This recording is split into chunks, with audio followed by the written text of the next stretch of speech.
would be the final straw for you that proves that Putin is really not ready to end this war? There's no final straw.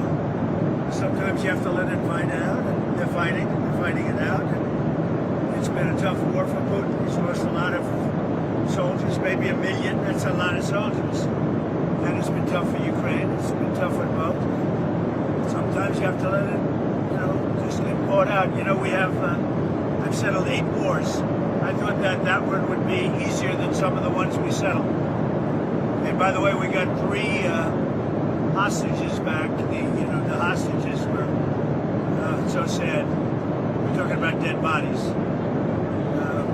which people call hostages, but I don't know what you'd call them. I spoke to the parents. We got Nutra, from New York and from the United States. And I spoke to his parents, and they're thrilled in one sense, but in another sense, obviously, it's not too great. But we're very happy to have done it. We got 3 bodies back today that they found, and we're looking for the remainder of the bodies. Are you going to go to the Supreme Court on Wednesday? What? Are you going to go to the Supreme Court for the tariffs? No, I think it's the most important decision, one of the most important decisions in the history of our country. Because without tariffs, without our being able to use tariffs freely, openly, and in every way, we would suffer tremendously from a national security standpoint. The national security of our country is at stake. It's the biggest, I think it's one of the biggest decisions in the history of the Supreme Court. Other countries use tariffs against us. If we weren't able to openly and freely use tariffs against them, I'll give you an example, China. That was going to be a disaster for the world, and I was able to settle it very quickly, very easily, because I was able to use tariffs. It's total national security.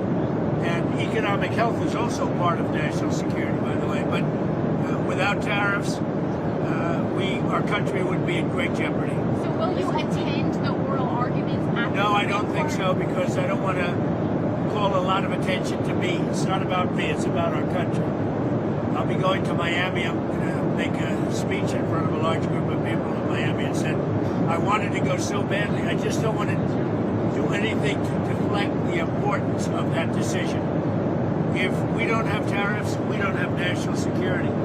And the rest of the world would laugh at us, because they've used tariffs against us for years and took advantage of us.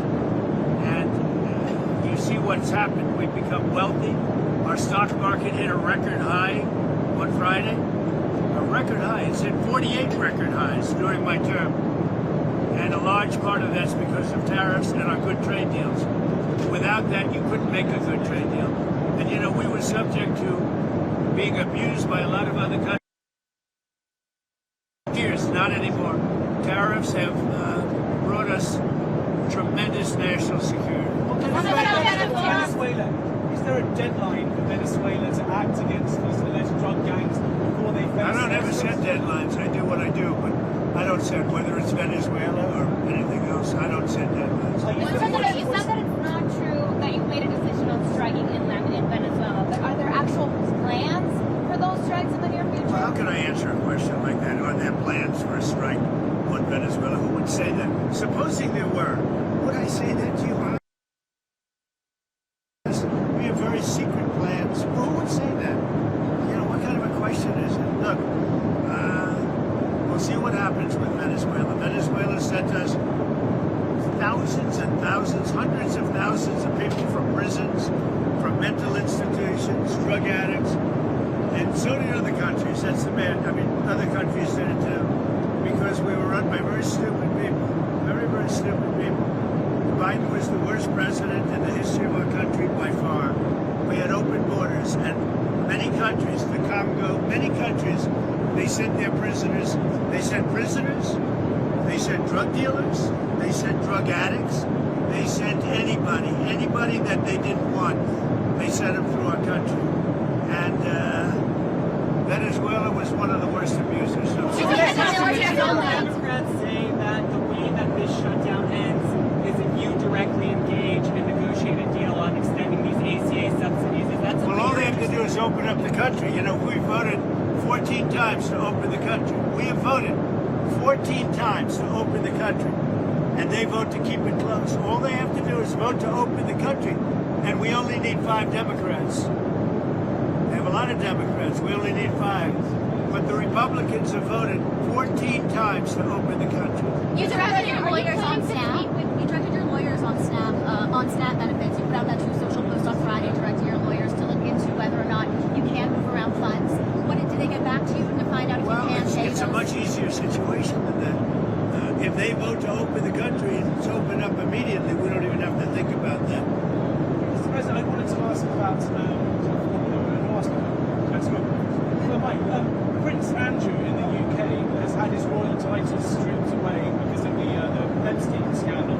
I know you're close to the royal family there. Do you have any thoughts on I what's feel very happening there? badly. I mean, it's a terrible thing that's happened to the family. That's been a tragic situation, and it's too bad. I mean, I feel badly for the family. Mr. President, are you still planning to meet with Jensen Huang? Have you spoken with him after your talk? Jensen Huang of NVIDIA, the CEO of NVIDIA?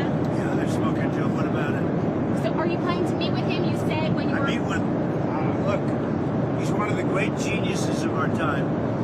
His chips are 10 years ahead of anybody else's. And, you know, I meet with him all the time. It's a great American company. It's now the biggest company in the world.